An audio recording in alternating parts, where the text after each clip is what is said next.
You may start off in one path and all of a sudden it doesn't work out and you're like, where am I going to go next? How do I get to the next stepping stone? Life is a pattern of stepping stones. And occasionally you may trip and fall in the water, but get yourself back on the stepping stones, because eventually as you mature, as you grow, you are going to land into something that you have your aha moment and say, this is for me. And then when you're there, dig in deep, dig your heels in deep, try to learn everything you can about it, be a sponge, and then figure out how you can bring something different to that industry. This is Entrepreneurs the Playbook, where I give you access each week to the world's greatest athletes and executives about their personal and professional playbook and what has made them champions on and off the field. This is the Playbook.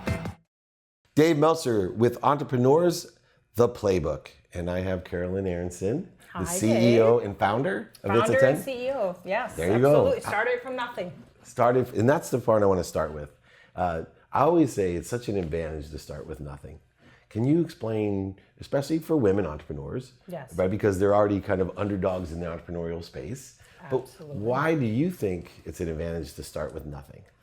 Well, first of all, you don't have the funds to hire a lot of people. So ultimately in the beginning, you're wearing many, many hats.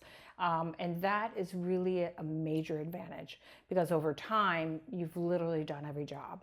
And that's the best experience in the world.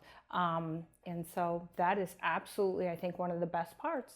Do you replicate that? I know, for example, my friend manages the Montage. And most of the people went to Cornell hospitality. And when they come in the first time, he puts them into the kitchen and then cleaning rooms. And these arrogant Ivy Leaguers going, hey, this isn't what I signed on for. You're paying me 6 figures to do this. Do you have some sort of system that you use to empower your own employees to know every part of the business or anything like that? Absolutely. Part of it is, like you said, actually teaching them multiple parts of the business. I don't necessarily look for Cornell University grads. Yeah, me neither. I look for people who have passion, who have the ability to be very flexible, who really want to learn, who want to grow, who want to maybe have a few different positions and really kind of learn how to master them all, and really want the end result to be their goal. And that's a true entrepreneur, but they're entrepreneurs in their own divisions. It's interesting. There's so many products. It's such a crowded space as a marketer. Yes. Right. And I get to deal with the sponsorship side, et cetera. But I do have 3 daughters and a wife. And I'm always amazed when there's certain lines of products, why it would be different. And it's interesting because you started your career as a user of products. Correct. Well, of course, as a very youngster, a user. Yeah. But then a hairdresser. Right. I've been a hairdresser for 35 years. But then I became a salon owner, an entrepreneur.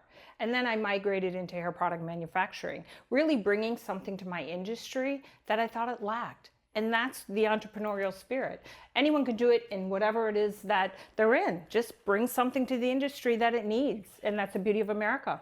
But I think there's a false perception that you're an overnight success. Well, first of all, you look too young to have all those years of experience.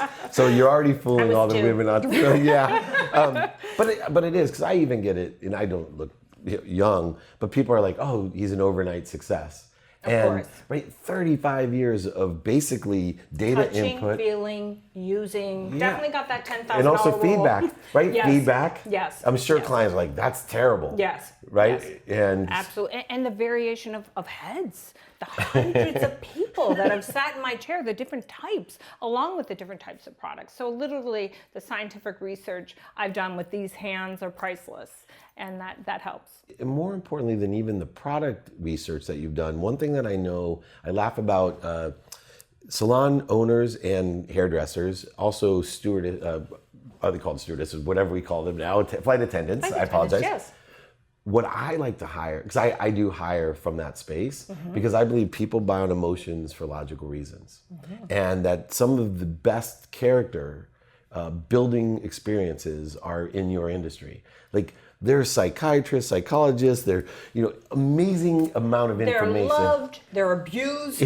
I mean, don't give someone a bad haircut. You're gonna meet a whole new side of them, right? Right. So, but yet also they're so loved by their clients. So they literally ride this roller coaster ride and really learn how to balance it. And that is the perfect type of personality to have someone work for you, and obviously have the passion to kind of get over some of those humps. And they're also, my favorite lesson is more interested than interesting.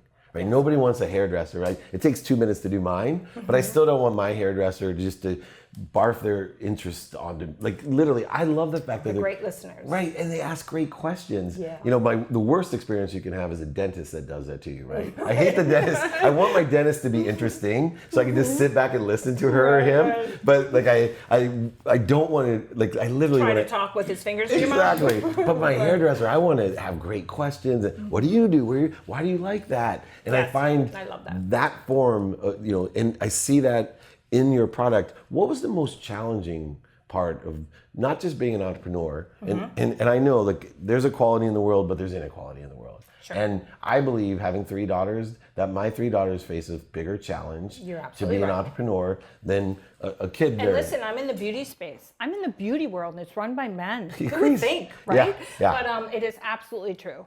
There's definitely a lot more challenges. And what was my largest challenge? Is that your Yes. question? Because Thank you for obviously saying I've been doing this a while. Yeah, most challenging. And I've literally had some of probably the largest challenges that any brand has ever overcome in the history of my industry.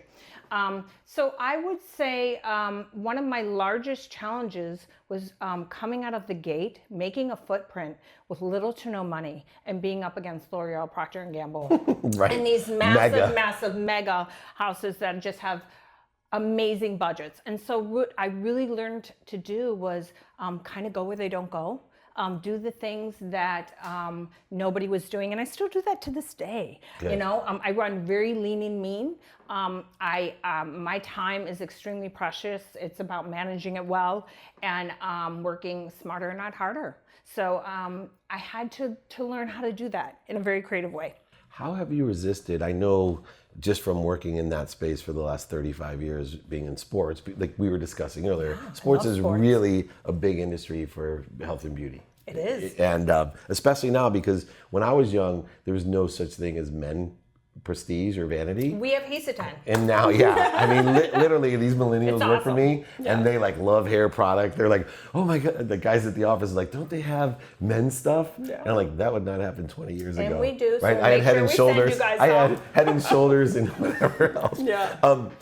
You know, going through that side of it, how do you resist? Because I saw all the companies I've worked with, they end up getting bought out by Estee Lauder or L'Oreal. Great question. When you get good, they're like, oh, I'd rather just pay you than compete with you. Well, to be perfectly honest, about a year and a half ago, I had that opportunity. I bet, yeah. And you know, it's in the 9 figures I could have been set for life. Monetarily set for life. You and I have different passions. Exactly. So really, how did I resist it? Yeah. You know what? It was a process. But the bottom line is, I love what I do so much. That's what's most important to me. And if I really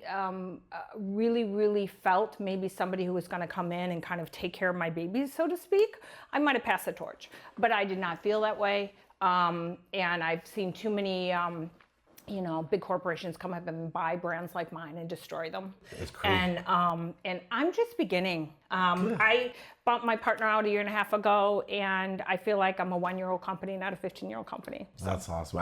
It's interesting because Troy Aikman was the first spokesperson for Metrex, right? And Dr. Connolly invented Metrex, and he sold it for $105 million. A nice pay. It was years ago. Right. And to this day, because we marketed the company for him and had Troy, he still says it's the worst day of his life. Yeah. Because they changed the ingredients so they could put it out into GNC and the masses, lower the price. And it's interesting because there's so much more to life of a company than the money part. There is. What's the most important things to you about, where you're at in running a company? What are the things that are most fulfilling and purposeful? Because that's truly what people are asking me about being an entrepreneur. Right. It isn't about profitability. It's really about... It's about purpose. Yeah. It's purpose. So to me, purpose, and I'm a serial entrepreneur, so this is one of my companies, but it obviously is my baby. And really it's purpose. And I love to do business with a purpose. For instance, we just created this Brito bottle. He's a world-renowned artist. We're donating proceeds to Best Buddies for autism and to Puerto Rico. So we're really, creating missions and doing business with a purpose, and obviously having goals. I started off in hair care. I'm expanding into tools. I'm coming out with makeup. I want to create a head to toe be a 10 experience. It just goes. It just, you start off in one direction. That's the beautiful thing about entrepreneurship. Sometimes it leads you in many directions, and grow with it, move with it. And that's the fun of it. So, that and the game, I love the game. I just love the whole conquest, I guess. That's awesome. Well, I come from a background of agentry, representing great baseball, football, basketball, boxers. We know them all. Have you ever thought about the strategy of just building you as a brand and then just building the products below? Because, obviously, from my perspective, you're extremely marketable. Thank you. And for me, it's like you're a 10, so then we can have all these 10 products, which is a great name, by the way. Thank you. And I just look at you and go, are you starting to, with the social media? Because I did this to myself, right? 3 years ago. I was always either, Leigh Steinberg's guy, or, that's Warren Moon's partner. I was like the third party guy. No one knew my real name. Yeah. Or That's you're funny, the CEO of It's a 10. Yes. Have you ever, and it changed my whole business. It moved so far. Gary Vee works with me. I was blessed that he asked me to help him with the sports agency, because I said, can you help me with this social media? Are you doing any of that? We are doing so much of it. And literally since I've taken the company over, I've transformed that entire area of my company. So we are doing massive, some of probably the largest social media programs. We are also doing really unique engagement. We are doing campaigns. I literally, just a little example, I went on Facebook Live on National Hairdresser Day, and I literally took my little bottle and I said, hey world, this is Carolyn Aronson, owner of It's a 10 Haircare, and I'm gonna run a contest. You go on Facebook, our social media platform where we created a page, and put in your hairdresser's information, who you love, who you want to honor today, put your information in, and I'm going to give you a free bottle of leave-in product. Literally within hours, we had 500,000 people, and I had to shut it down. Oh my God. I was panicking. I'm like, this is $3 million to send this out. But It was fun, it was exciting, and it was a $500 Facebook ad. So it gives you the idea just a little bit about the power behind social media. Yeah. And it doesn't mean you have to always be top of the list at Google, spending oogles of money. It's about passion. People don't want paid for sponsorship anymore. They want the realness. They want the real engagement and people just loving the brand. This brand came from behind because I got it in the hairdresser's hand for free, and the passion, it's almost a cult-like brand. Yeah. And so the love behind the brand supports it, and the world screams from the mountaintop for me. So that's fun. I also look at you, that this is for a woman entrepreneur, that there's also, to me, a responsibility. Yes. And you're very socially conscious. Everything I literally, our business will not do business with someone that doesn't have a cause or a purpose behind them. I have many. But I think one of the things when I watch and listen and learn from you, having 3 daughters, Danica Patrick was like this for me, is I'm like, oh my gosh, this is a woman that needs to be an icon for young women entrepreneur, right? Someone that they can identify with and say, wow, it's not like she went to Harvard. I didn't. Right? I dropped out of University of Miami. I was going for a BBA, and I stopped in my 3rd year. Like most entrepreneurs, men or women, right? Most entrepreneurs figure it out. I was like, okay, I've got enough background. Right. I'm ready to go hit the streets. To me, that's a true entrepreneur, right? Because it's like, okay, even people that went to Harvard, the true entrepreneurs are like, all right, I get it, I'm leaving. Zuckerberg and Gates and those guys. You did the same thing. Yeah. What piece of advice, though? So I have a 19, 17, and 14-year-old daughter. I have 4 children myself. So very entrepreneurial. I have 2 girls and 2 boys. And And what advice would you give them when they're young, saying, with that encouragement about balancing education over entrepreneur, raising money, starting an empowered life? Because there is, like, even my kids who have money that could be put behind them, I want them to learn and bootstrap their businesses if that's what they want to do. What advice would you give? Well, first of all, I will never have my kids everything. That is like you said, one of the best things that ever happened to me was having to do it on my own. And really what I tell them is really just start off by finding your love. And you know what, that doesn't always happen over, when I was 8 years old and declared I was going to be a hairdresser. Not everyone's that lucky, right? And Did you have the Barbie hairdressing thing? Oh yeah, everything, Okay. I even cut Barbie's bangs, they were up to here. But so it's not just about always knowing who you want to be in the beginning, but enjoy the journey finding out who you will be. And when you kind of start finding those little niches, because you may start off in one path and all of a sudden it doesn't work out and you're like, where am I going to go next? How do I get to the next stepping stone? Life is a pattern of stepping stones. And occasionally you may trip and fall in the water, but get yourself back on the stepping stones, because eventually as you mature, as you grow, you're going to land into something that you have your aha moment and say, this is for me. And then when you're there, dig in deep, dig your heels in deep, try to learn everything you can about it, be a sponge, and then figure out how you can bring something different to that industry or that passion or that platform or whatever it is you're creating. There's so many, it's exciting. There's so many things out there to do. Yeah, when I think about you, I think about make myself equal, then make myself better. Always like you better. spent all that time like learning the quality of it, all Yes. the different reasons, impacts, and capabilities. Yes. But And then, how am I going to raise the bar? Yeah, you're really That's good at that. all I ever do in life. I figure out how I'm going to, I don't even care if you move it a micromillimeter, but then you put a different twist on it and it looks different, it smells different, it tastes different, whatever it is that engages people, whatever pulls on their heartstrings, you're going to be a winner in this country. That's awesome. I have a saying that's a little different because when I think of you, I think that moniker, raise the bar, it's a 10, right? But to get started, we have to lower the bar a lot of times because we get too impatient. I failed. My first company, I lost $500,000. I failed. Right. And I so did I. didn't blink, and I got back up, and I figured I learned from my mistakes. I was fortunate enough to have it happen many years later, but it was not an easy journey. And you have to be oblivious to a lot of the fear of it. You have to kind of put that oblivious hat on and just down to the ground and just, work towards your goals. Yeah, and if we could give the perspective of the long run, I was with the $1 million listing guy in New York, Yeah. Ryan, and I love the fact that he said, look, right now the economy's down. I'm like, look, take a $500,000 loss here. We'll make it up on the next one. That's right. You're into it for the journey, so ups and downs, et cetera. Ups we and know downs, I'm still. Exactly. Last question. I wish we had more time. What legacy would you love to leave?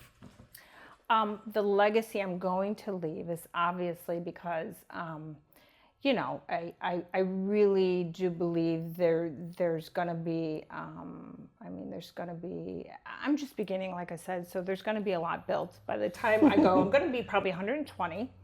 And I maybe have just retired at 118. I love it. And my legacy will be that she made a difference. I love that. Well, I'm going to tell you what Diane Cannon told me when I told her I'm going to live to 111. Don't limit yourself. That's right. So 120 is probably not. You probably look like you're 18 still. So I love it. Oh, such a pleasure. Oh, my pleasure. You. Thank you. Carolyn Aronson with Dave Meltzer on Entrepreneurs, the Playbook.